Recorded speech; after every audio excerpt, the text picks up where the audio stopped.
বাংলাদেশ জাতীয়তাবাদী দল BNP chairman ও প্রধানমন্ত্রী তারেক রহমানের ঘোষিত বৃক্ষরোপণ কর্মসূচির ৫ বছরে ২৫ কোটি বৃক্ষরোপণের উদ্যোগে একাত্মতা প্রকাশ করে মুন্সিগঞ্জ ১ আসনের সংসদ সদস্য শেখ মোহাম্মদ আবদুল্লাহর নির্দেশনায় শ্রীনগর উপজেলার তন্তর ইউনিয়নে বৃক্ষরোপণ করেছেন ইউনিয়ন বিএনপির সাবেক সভাপতি ও চেয়ারম্যান পদপ্রার্থী হাজী মোহাম্মদ আওলাদ হোসেন। মুন্সিগঞ্জ থেকে মেহেদী সুমনের প্রতিবেদনে বিস্তারিত। বুধবার ১৭ জুন বিকেল ৪:৩০টায় ইউনিয়নের রুশদি উচ্চ বিদ্যালয় মাঠ প্রাঙ্গণে বিভিন্ন প্রজাতির চারা রোপণ করেন। পরবর্তীতে এই কাজের অংশ হিসাবে ইউনিয়নের পাড়াগাঁও সরকারি প্রাথমিক বিদ্যালয় প্রাঙ্গণে বিকেল ৫টায় স্থানীয়দের সাথে নিয়ে বৃক্ষরোপণ করেন। এ সময় উপস্থিত ছিলেন বিদ্যালয়ের প্রধান শিক্ষক মিজানুর রহমান ও বিদ্যালয়ের অন্যান্য শিক্ষক ও শিক্ষার্থীরা।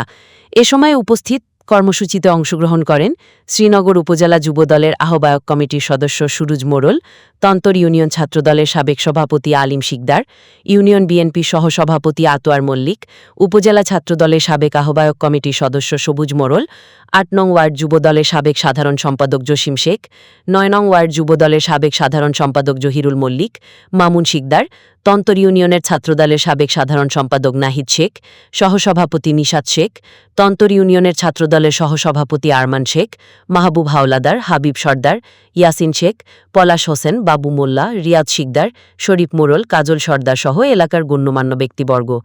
এ সময় ইউনিয়ন বিএনপি সাবেক সভাপতি ও চেয়ারম্যান পদপ্রার্থী হাজী মোহাম্মদ আওলাদ হোসেন বলেন,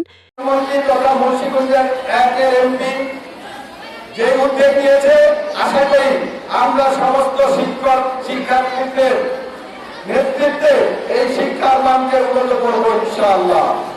আমরা অনেক কিছু চিন্তা করবো, আমরা হাতে নেব। আমরা উপভোক্তি সিস্টেম আছে, তার মধ্যে খেলাধুলা ক্রিয়া আমাদের মাননীয় এমপি মহোদয় অলরেডি ঘোষণা করেছে যে আমরা ক্রীড়া প্রতিযোগিতা দিব, বাচ্চাদেরকে উৎসাহিত করব। আমি ইনশাআল্লাহ তোমাদের কথাটি দিয়েছি।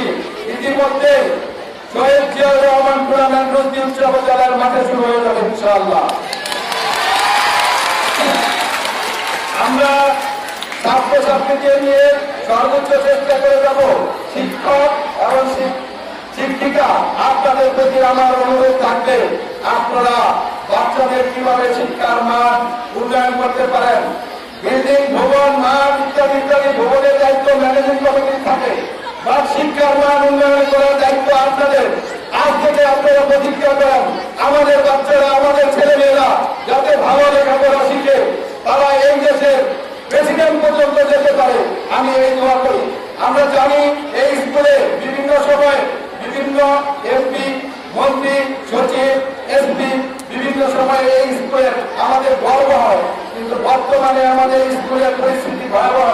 আপনাদের কাছে আমাদের অনুরোধ থাকবে যে আপনারা পুনরায় স্কুলের শিক্ষার মান উন্নত করে ঐতিহ্যবাহী উচ্চ বিদ্যালয়ে ভালো শিক্ষার উপহার দিবেন।